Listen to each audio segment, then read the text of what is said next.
Mientras bajan las retenciones, sube el dólar y vamos a hablar con Sergio Chousa, que es economista, justamente sobre lo que es el bolsillo, pero de la tuya, de la diaria, de la nuestra, de la plata real, que muchas veces no alcanza. Sergio, bienvenido a la primera. ¿Cómo estás? Hola, muy buenos días.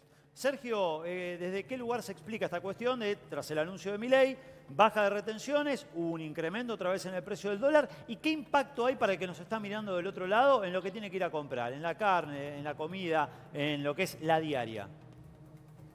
Sí, yo creo que viene más bien al congraciarse el gobierno con un sector que también le es afín en términos ideológicos y electorales. La realidad es que tuvo una ventana, el agro, entre los meses de mayo y de junio, como para liquidar con esta misma tasa de retenciones, con lo cual iba a ser imposible políticamente para el gobierno dar marcha atrás y volver a subirlas, con lo cual esto sincera, transparenta que el nivel de alícuota de retenciones que le termina cobrando al agro por los diferentes cultivos es el que tuvo lugar en los 2 meses previos. Diría más bien tiene una elección de corte político sobre anunciarlo ahora o anunciarlo para la campaña próxima que Sí. empieza la siembra sobre los últimos meses del año. Porque la verdad que ahora no hay disponibilidad de granos, de recursos como para que sea efectivamente vendido por los productores y liquidado por las cerealeras. Así que es una medida más bien de corte simbólico en estos meses y también con una elección de oportunidad política, porque lo hizo el presidente en el discurso de apertura en la sociedad rural argentina. Sergio, el dólar sube, veremos qué implicancia tiene en los precios cuando la gente tiene que ir al supermercado sí o sí. Y por otro lado se da una Argentina que tiene muchos que, o algunos que viajan al exterior, que dejan dólares y dólares y dólares afuera, mientras el 63% de los argentinos no llega a fin de mes. ¿Cómo ves el futuro en función de las medidas que toma el gobierno con esos dos polos tan opuestos? Ujú. Bueno, seguimos con esa dinámica, ¿no? Una suba diaria de la paridad entre el peso y el dólar en el orden del 1%, justamente desde el momento en el cual se acabó esa oferta en el mercado de los agrodólares, porque se terminó esa ventana que había dado el gobierno de bajas retenciones.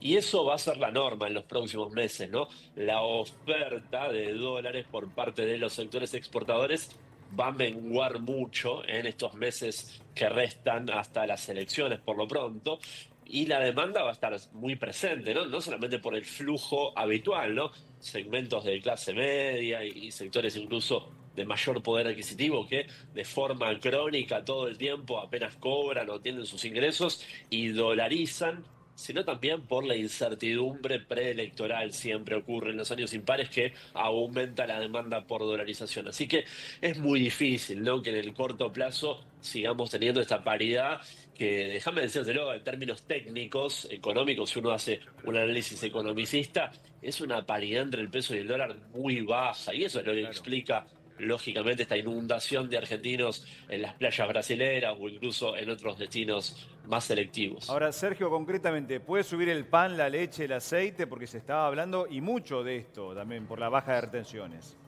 Ujú.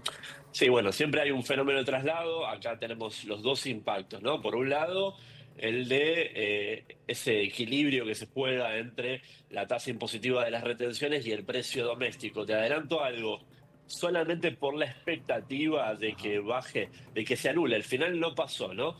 Pero había una expectativa de que las retenciones a la carne fueran de cero Exacto. por ciento. Al final pasaron de 6,5 a 5,5. Pero por esa expectativa la semana pasada en Cañuelas se había subido fuerte el precio de la carne, ¿no?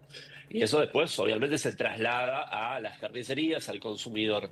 Entonces siempre hay un efecto opuesto entre el factor impositivo de las retenciones y el precio del consumidor. Cuando bajan las retenciones, sube el precio del consumidor porque el punto de equilibrio para los vendedores entre exportar al exterior o abastecer el mercado interno se incrementa. Y después el efecto cambiario, ¿no? También la suba del dólar de estos días, algo de traslado de los precios va a tener, no digo en la misma proporción ni en una velocidad automática, pero algo de traslado siempre va a haber. Sergio, tarifas, servicios, se viene un nuevo aumento de colectivos y eso impacta de lleno al bolsillo del laburante de pie.